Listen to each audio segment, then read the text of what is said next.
exchange. What is the impact of that change? There's been a lot of speculation around, these entities will be more highly regulated. There will be impacts of censorship, and a lot of that is precautionary or theoretical, but it really is a big shift. I mean, the profile of a miner is very different from the profile of these kind of institutions. So we're going to see how that plays out. Time will tell. Time will only tell. So good answers from everybody, but it sounds like overall the general consensus here that there hasn't been too much of an impact so far. Not really in terms of the external infrastructures out there anyway. So I think we can all agree that for now it's been pretty smooth, maybe a little bit too smooth, perhaps. So, but it's still early. It's only day one. So moving on, we have, after the Ethereum merge, what are the opportunities to the infrastructures? And I'll start with Woody. What kind of opportunities exist? Actually, as Isaac said, it's just a beginning of the merger. We still need to have the sharing in the next stage, and which will happen in the next year. And for the current stage of merge, and from our perspective, and we hope that both stages work well, because we are the cross-chain infrastructure. So we actually build on top of it. So after Ethereum this merge, and we believe the Ethereum ecosystem will become better. So we are actually preparing a lot to build more the apps on it, and I think that's an opportunity to us, and a lot of developers will. The whole ecosystem will become bigger and bigger, and we'll have more traffic and more developers and more users on this chain. And we were preparing our applications, our own application based on the Nest. So that's the opportunities, and we are preparing for it. It sounds like you've been preparing this from a while now. You saw it coming, and here you are. You're all good to go. Yeah? All pumped. Exactly. Nice. Isaac, what do you think? Yeah, I think the first one is the Ethereum will be more competitive among the layer ones, because now there are so many competitors, but I think Ethereum still will be the first one among the layer ones. So and it will bring more liquidity and the users to Ethereum and the Ethereum ecosystem. So I think that's a huge opportunity. And also when we transfer from POW to POS, then the most important thing is we improve the sustainability. So I think this allows Ethereum to be different, to differentiate itself from Bitcoin and be free from environmental regulations. So, and then that, it makes Ethereum ESG compliant. So which can be good for more like institutions. They may like to start exploring the Ethereum ecosystem from now on, and also it make Ethereum more friendly to the like gamers and NFT artists who concern about the environmental impact of crypto, and also the ETH issuance will decrease as we know. So I think that will increase the expectation for the value of ETH, and it will drive more users and more traffics to the ecosystem. So I think there might be other opportunities out there since this is the first day of the merge. So I think and the opportunities will bring more users and liquidity, and then I think there will be some scalability issue when we have more traffic users, and then you need layer 2 solutions. But so that's a huge opportunity for us, I think. Yeah, it's interesting that you raised the environmental point, because a lot of focus has been shifted to that aspect as well, and this will be a real shock in the face real rub in the face to the Bitcoin maxis out there when it comes to the debate which one is better. So there's obviously going to be that argument now that Bitcoin miners use too much energy, whereas now the ETH network is environmentally safe, so to speak. So that's a really big point that I have seen being pushed at their. And anyone in like the middleware or consumer facing space, you know, that's going to be a huge change when we have just bigger players talking about ETH, deploying on ETH.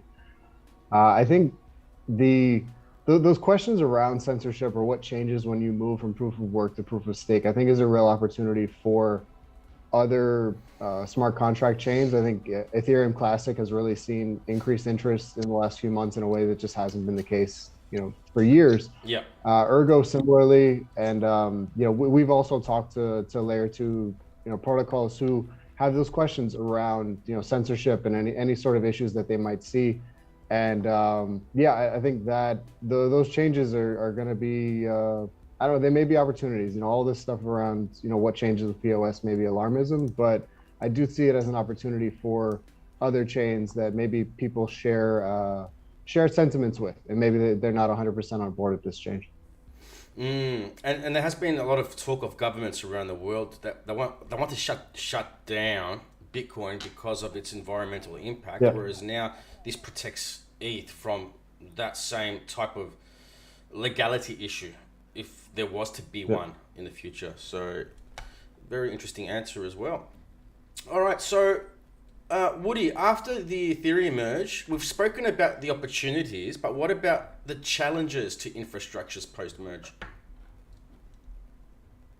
I think the challenge is if the merge is successful, and the challenge is that the Ethereum will have more traffic and more competitive, and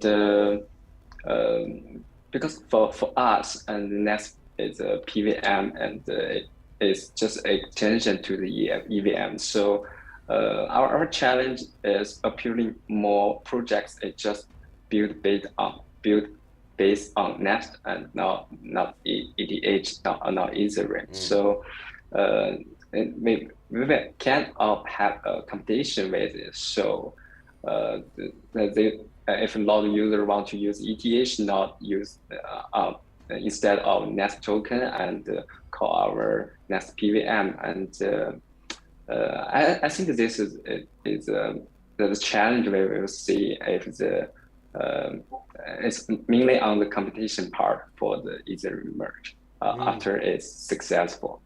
Yeah. There was a lot of people, especially on crypto Twitter, proposing that post-merge there was going to be a lot of issues and bugs and faults and this. Do you think that might be the case?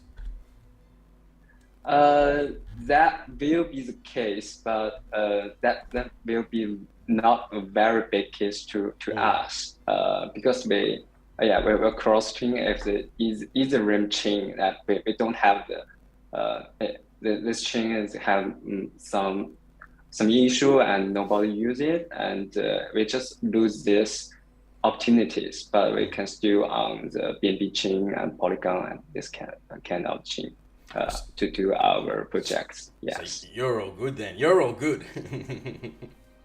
Yes. Awesome. And Isaac, as we just mentioned, the opportunities, but what about the challenges that you think may arise post-merge? I think I agree with Woody, because since the institutions and some big players will participate in the Ethereum ecosystem, and then I think the competition will become more and more intensified, and I think that's a big challenges for all the players in the industry now. And also as a layer 2 project, I have to say that the layer 2 competition will become intensified as well. So now we are competing with as a ZK-Rollup project, we are competing with the optimistic rollups, and I think for now, the Optimism and the Arbitrum, like the optimistic rollup projects, has the advantage in short-term ease of use, and also the user experience will be better than us because of the compatible with the EVM, but I think its capital efficiency and scalability are weaker than ZK-Rollups and in long run. So also Ethereum co-founder Vitalik also predicted in a recent speech that ZK-Rollups will defeat optimistic rollups in the Ethereum scaling war and become the main layer 2 solution for the Ethereum in the future. So to prepare and stay ahead of the competition, we are working hard on development of the ZK-Rollup technology, and also we are continually developing the layer 2 based products. And also, since we believe that various layer 2s will coexist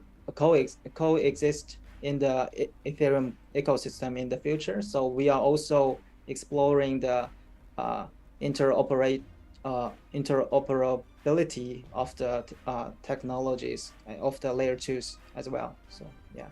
Okay, so with challenges could also come opportunity as well.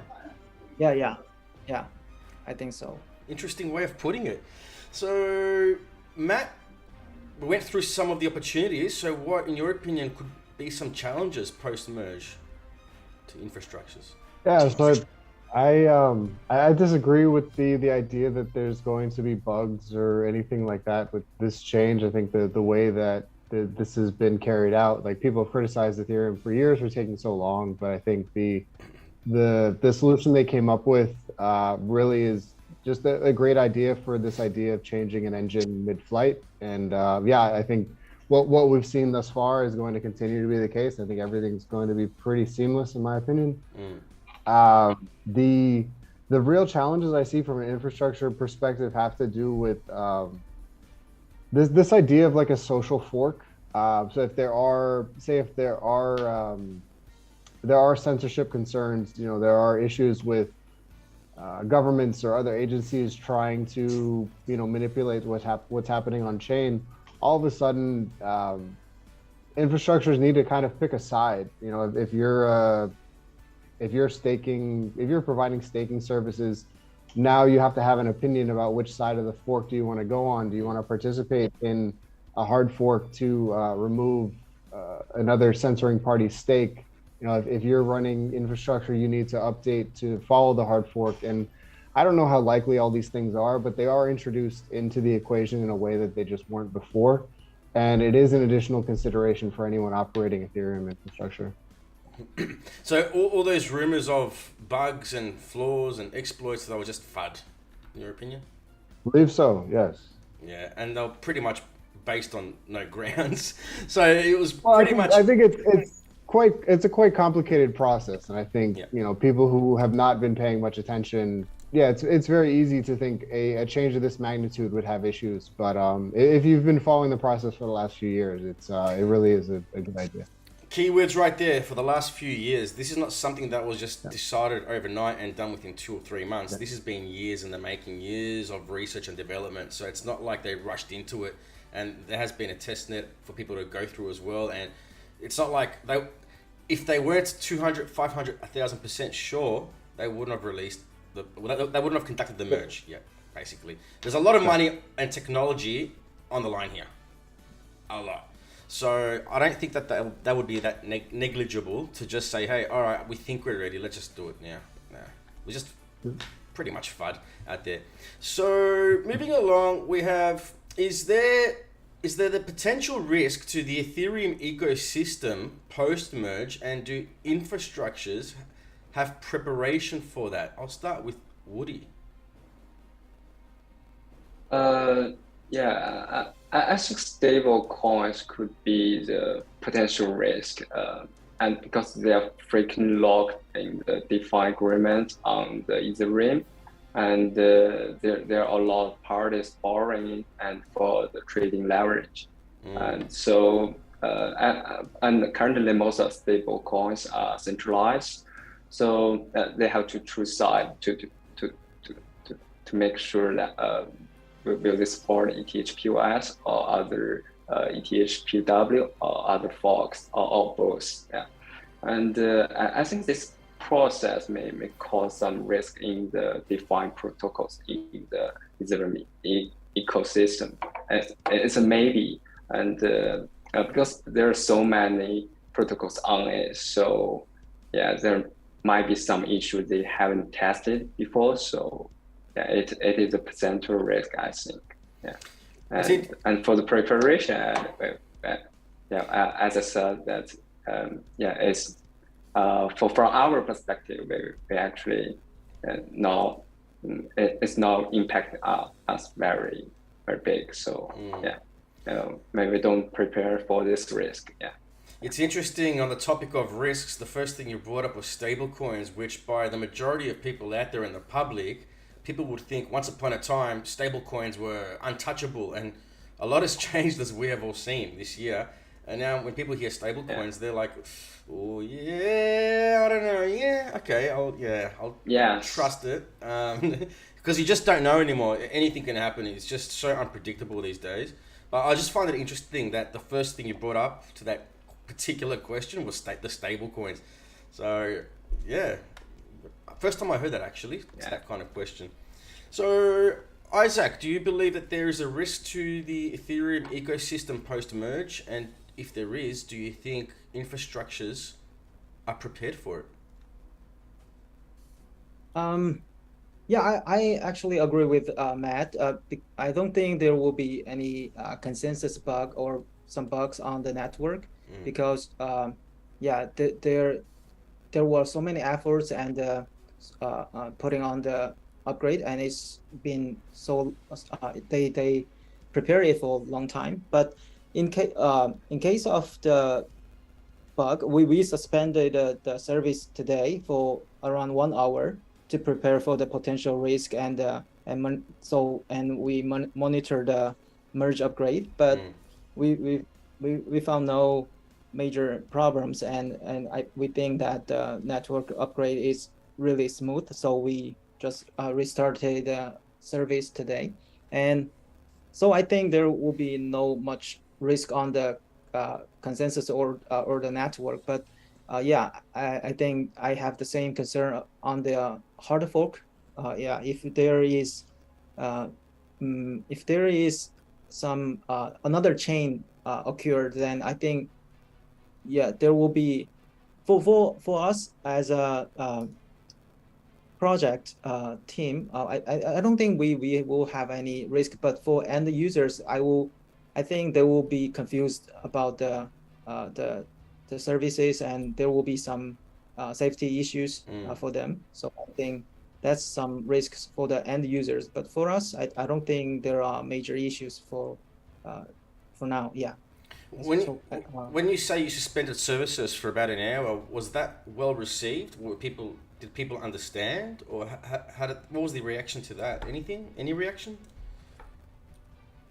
You mean when we suspend our service? Yeah. Yeah. We notify our community like several days ago. Yeah. So they are prepared. So we say that for the potential safety issue, so we will suspend one or 2 hours, and we notify that today before we suspend the service as well. So there weren't so many issues among the communities. Yeah. Okay, cool. So they understood then, our understanding, which is good. No complaints, basically. So very good. And Matt, same question to you, Matt. So is there a potential risk, in your opinion, to the Ethereum ecosystem post-merge? And if so, do you believe that the infrastructures are prepared for it? Yeah, so we talked a good amount about like censorship concerns and that move to proof of stake. I think that's in there. I think also the roadmap or the plans for Ethereum and how things will I guess change, like fundamental changes to the way Ethereum works under the hood. I think those may have impacts on the way infrastructure operates, or just what certain people are doing with their infrastructure. And I think they're all going to have to be prepared to be pretty nimble over the next 1 to 2 years as Ethereum goes through this period of rapid change.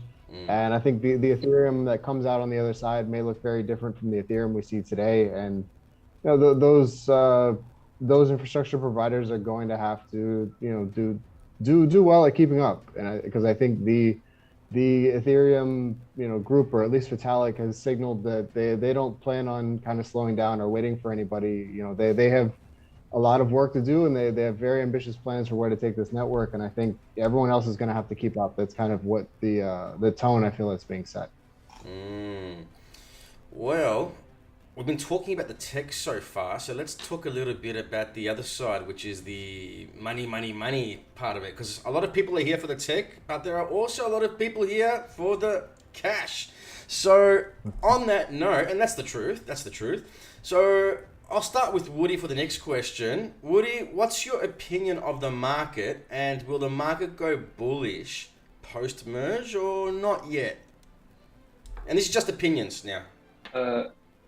Yeah. I think the crypto market is now have a very strong relation with the U.S. stock market. Everyone is crypto world now keep an eye on the U.S. Fed interest rate, right? Yes, they are. The market, yes. The market will go bearish if this merge failed. That's my opinion. But the market will not go bullish in the short term. Because the U.S. has not decided to stop raising the Fed interest rate. So with these expectations, I think the market will go bullish in the next year. So it's not in the short term, but if you are long-term investors, and now it's a good time for you to invest some BTC or ETH. Yes. So you think this time next year will be possibly the beginning of the next bull run? Is that what you're saying? No, it's not yet. The bullish will not yet start, and I believe the bullish will start in the next year. And, this time next year. This time next year. Yeah, next year. Yeah. Okay, so that would make it sort of getting close to the next Bitcoin halving. I think by 8 months this time next year, something like that. So it makes sense. Isaac, how about you? How do you feel about the market? I totally agree with Woody. Yep.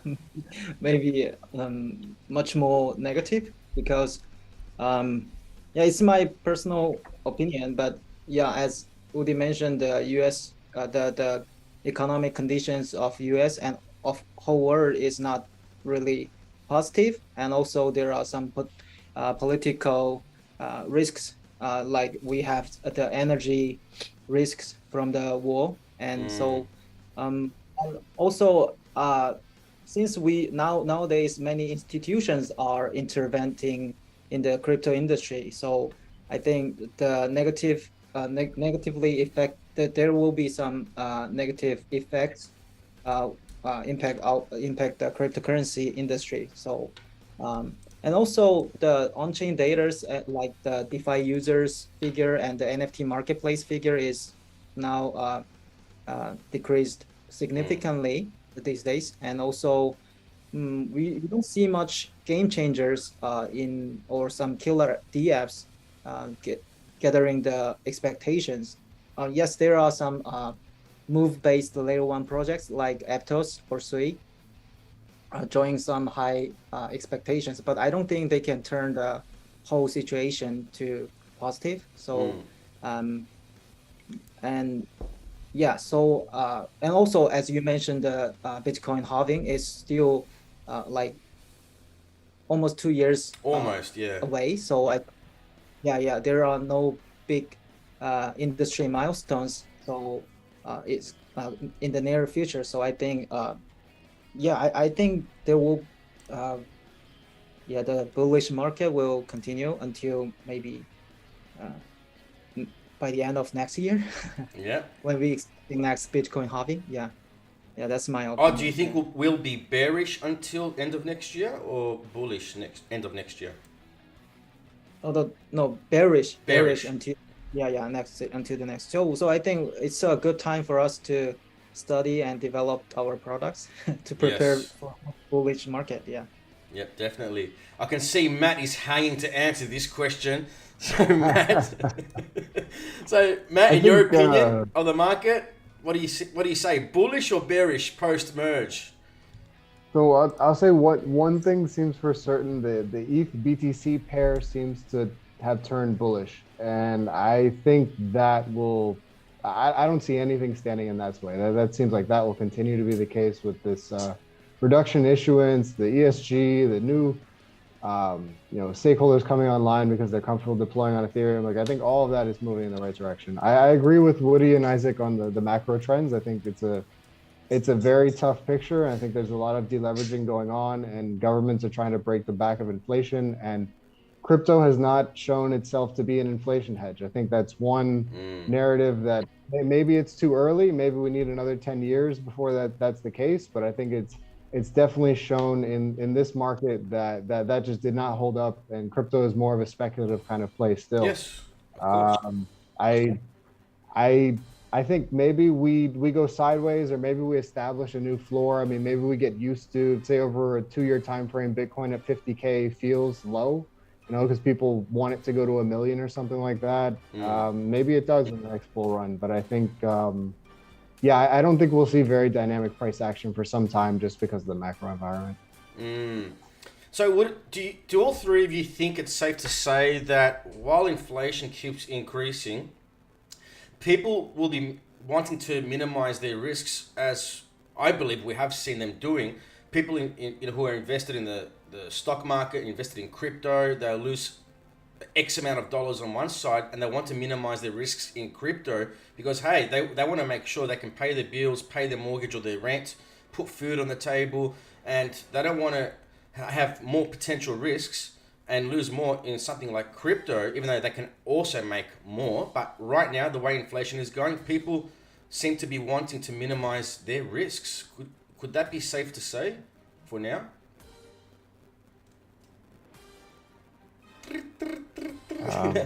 Guys, anyone? Yeah, I'll speak to all of you guys. Yeah, open conversation. The funny thing with inflation and just with cheap money is that I think people do have a little bit of money to gamble. So we see even there was the Doge chain that popped up over the last couple months. I think we'll continue to kind of see these little flares where people have some money and they're playing around in the markets, but that broad value creation that we get in the bull markets, we're not going to see. I think to your point, people are, they have more practical concerns. They have to pay their bills, but retail person taking $50, $100 and playing around on Robinhood or in the crypto markets, I think that'll continue to be the trend. But then again, as the cost of living goes up, we'll go back to the same topic of minimizing risks and minimizing costs. So if food costs 10% higher than this time last year, it's 10% less for people to have a little bit of extra money to just pull out of their pockets and say, hey, I want to buy some ETH today. But instead, they'd rather just hold on to it because to cover the difference in expense due to the inflation rises. So people are very speculative that this could continue on till maybe early next year. And we can't take anything they say for granted. I'll give you an example. The ASX, the Australian Stock Exchange, no, not the ASX, it was the Australian Federal Reserve, said regardless of what happens, there will be no interest rate rises until 2024. This is end of lockdown. And it's been everything America is doing, same thing in Australia, and the same thing is happening in Europe. And now they're coming out and saying, all right, we do expect monthly hikes, but we should have some relief early next year. They should come down a bit. So it's like, all right, you've lied to us once or misguided us once. Depends which side of the mirror you stand on. But we really don't know what to expect. But in the meantime, it allows the legitimate projects to keep on building, and people who can afford to maybe invest more into crypto, it's an excellent time to buy cost-wise. While things are down, to discount shopping. It's Christmas shopping. So would you rather buy high or low? Serious people like you guys, and myself included, we know the game now. We don't buy high and sell low. It's the other way around. And this could be one of those times until the beginning of the next bull run, because people panic sell. Some people panic sell without needing to, because they can't afford to pay the bills. They can't afford the rent, the mortgage. But then they see prices drop and they start selling at a loss. And they've got a lot of lessons to learn in this space. So while it's bad for sellers, it's actually awesome for buyers and really good for projects as well that just want to focus on developing. At the same, it gives them more time to develop, and then by the time the next bull run comes out, Yes. it's going to be in fireworks everywhere. Fireworks. So it's sort of. I'm not in a project myself, but would it be safe to say that it gives the project some breathing space and not feel as pressured to hurry up and meet those deadlines ASAP because things aren't quite pumping right now? Would it be safe to say this, guys?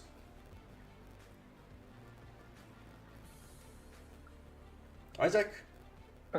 Yes, I agree with what yes, I agree with what you say, and I think the inflation is a very big problem all over the world, and no offense, but I think the Americans that take advantage of all the other countries, and I think other countries, not American people, and they have higher inflations, and they can only do the passive things to increase their interest rate. So it makes that the economic is going bad and bad. So I don't know. I don't know, but I think there will be less people that to want to invest because they have no extra money at this point, and I very agree.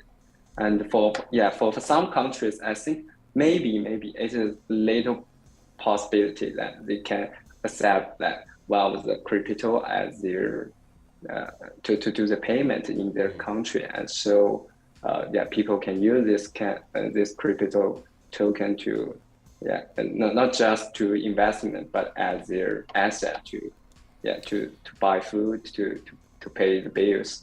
And as the inflation does go up, and we see people minimizing their risks, it shows in the global crypto trading volume. It's pretty low compared to where it was just a couple of years ago. The global crypto trading volume.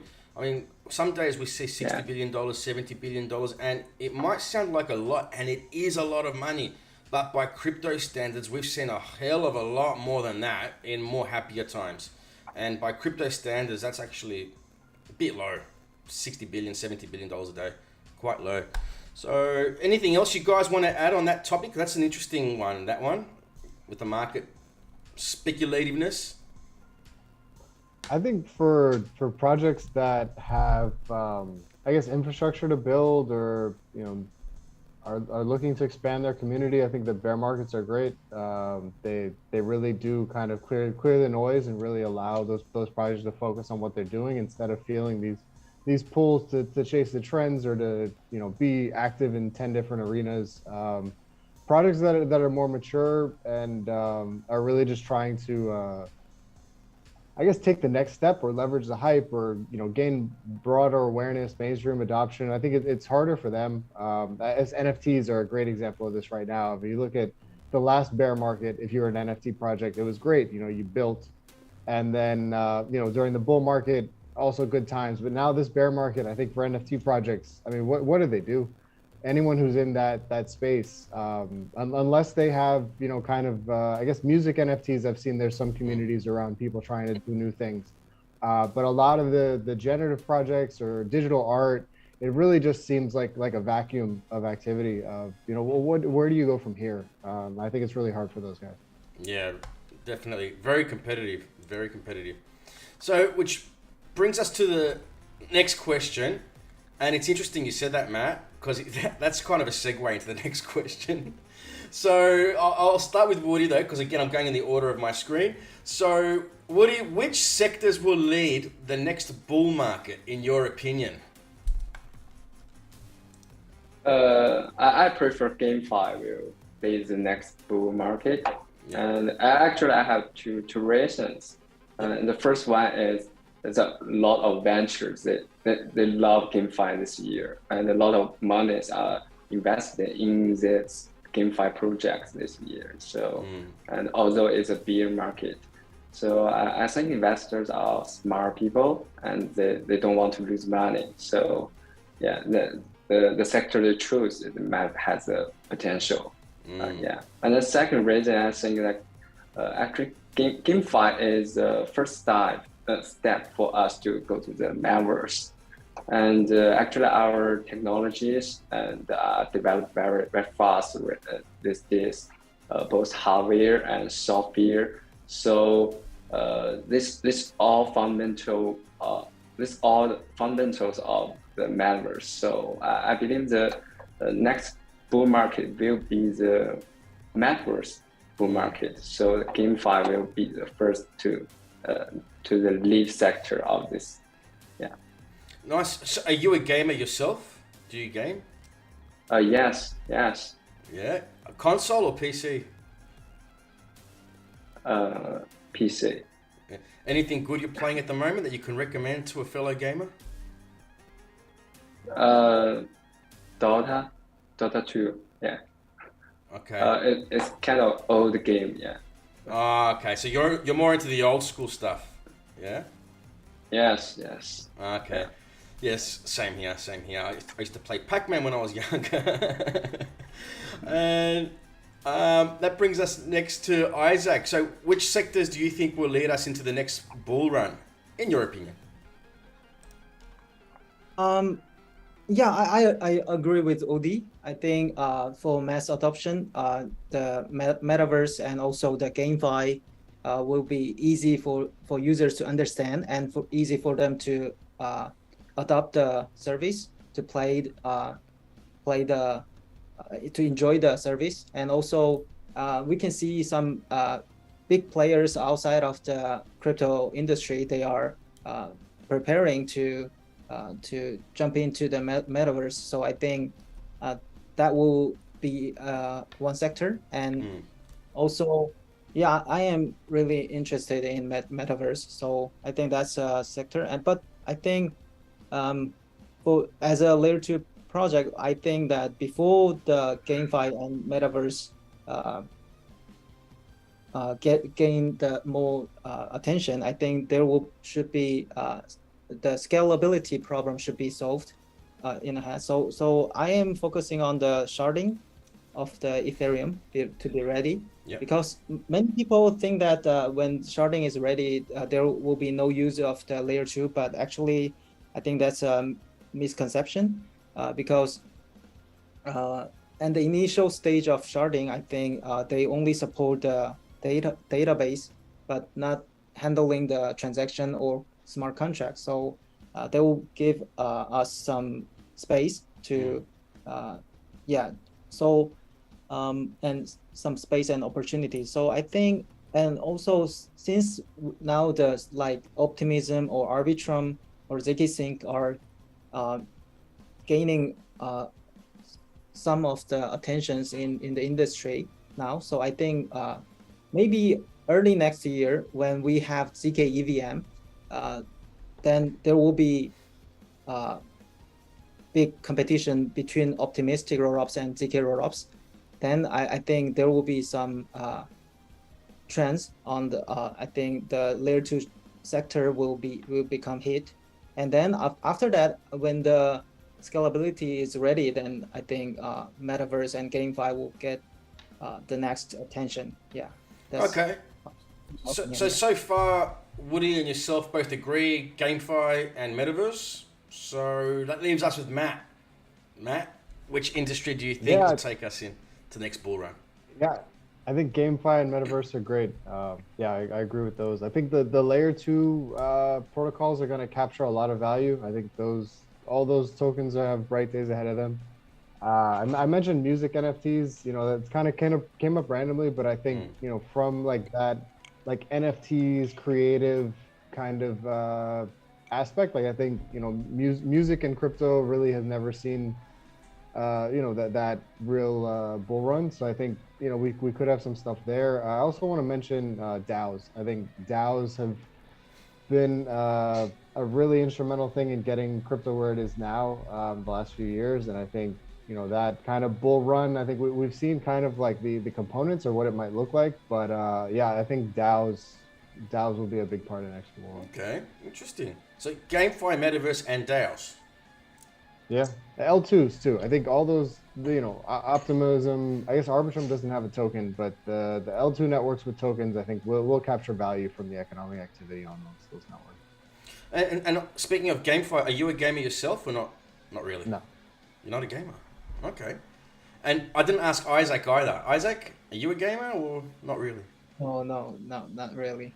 That leaves me and you, Woody. We'll have to challenge each other to an online game one day. Awesome. What's challenge to online game one day? As currently I think the online game and the game side, they're easy to they're easy to collaborate, or it's easy for the online game to transfer to GameFi, because I think the only different part is the ecosystem. Not is a token is in this game. So, but the how you play it and how the players do, and a lot of the stuff you can do in this online game it's not changed. So I think this is the point, and there is challenge that there maybe they're not not good app to develop based on this smart contract. Yeah. And maybe they need some collaborations with this kind of infrastructure providers in the blockchain world. Yeah, for a long time I've noticed that a lot of these GameFi releases that have come out weren't very impressive, and they obviously needed a lot of work. And I'm talking about like a lot of these GameFi releases that came out, they looked like they were made 30 years ago in the old Sega Master System days, the old Nintendo Entertainment System days. And I'm thinking, is this where we're at in crypto?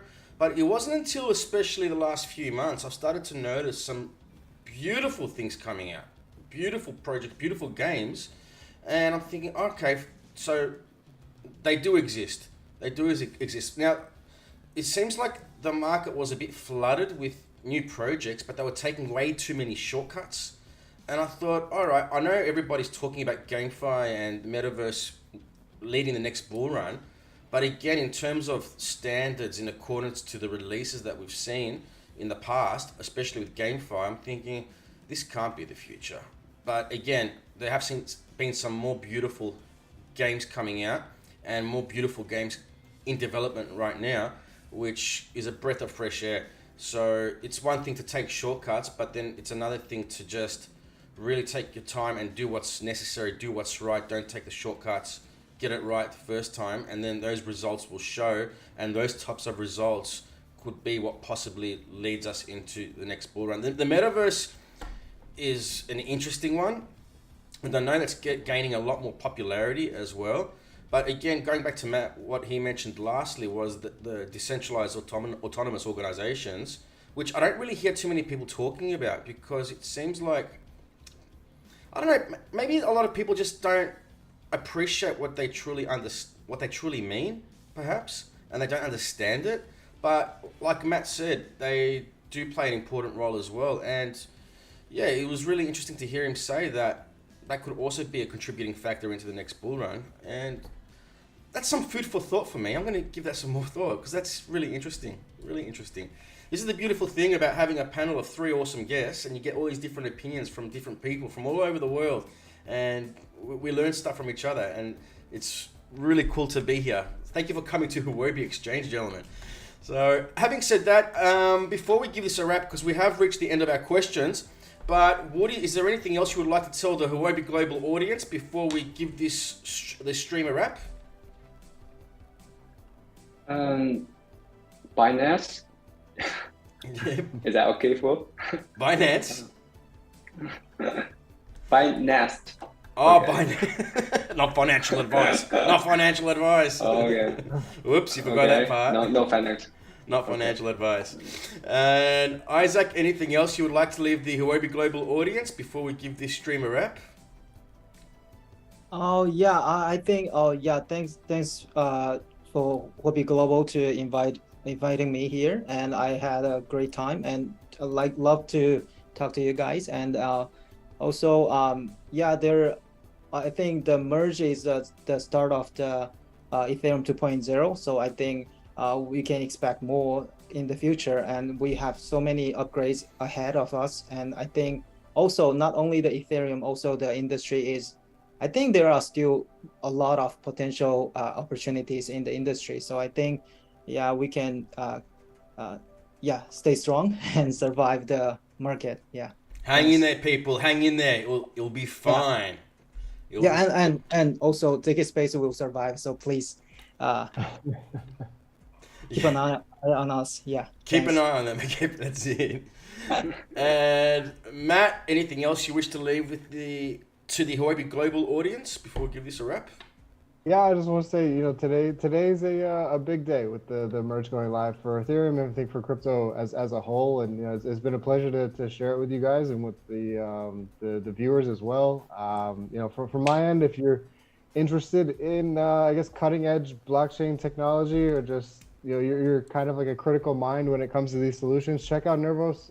I'm really excited and have bright hopes for what we're doing, and I think there's a lot of people educated in crypto that feel as well. So check us out, and we'd love to join our community, talk to us. Awesome. So feel free to check out ZKSpace, Nest, and Nervos. I think I finally said it correctly. And gentlemen, it's been an absolute honor and pleasure, and hopefully we get to see you back here again in the near future, and for some more crypto talk, and even for a little bit of non-crypto talk. When I say non-crypto, I'm talking about the inflation conversation we had earlier with the fiat markets. But yeah, nevertheless, it was very interesting topics, and looking forward to doing it again with you. And to everybody watching in the official Huobi Global app on Facebook Live and on YouTube, please feel free to smash that like button and share this stream across every social platform that you can think of. Not only that, share it with your friends, your family, your neighbors, even share it with your pets and let us know what they thought of it. So until next time, gentlemen, thank you once again so much. Hopefully we see you back here again soon. Until next time, everybody, please be safe, be healthy, trade wise, and as always, rock on.